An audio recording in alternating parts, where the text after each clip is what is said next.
讲到即届风台造成这红头树真严重的损害，这水电、电信和公路拢总断去，全岛有4个村，只剩1个村勉强有电和网络，也有一寡人家住学校受到严重损害。今日继续是停班停课，民众大家无用大表扫整伫厝内。台电中由早起也派出20外个技术人员，接到国军和空勤总队直升机去到红头树，县政府也协调这货轮载大型的机具去救灾。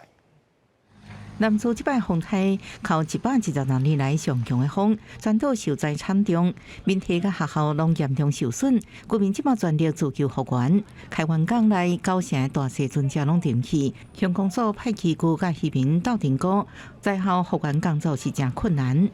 这个台风没有办法，那我们只能靠自救。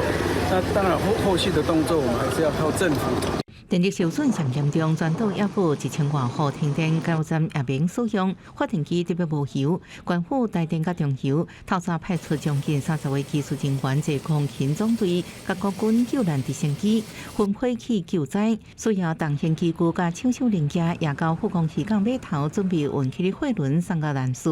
台电表示，等机具到位，会赶在2天内恢复全岛的供电。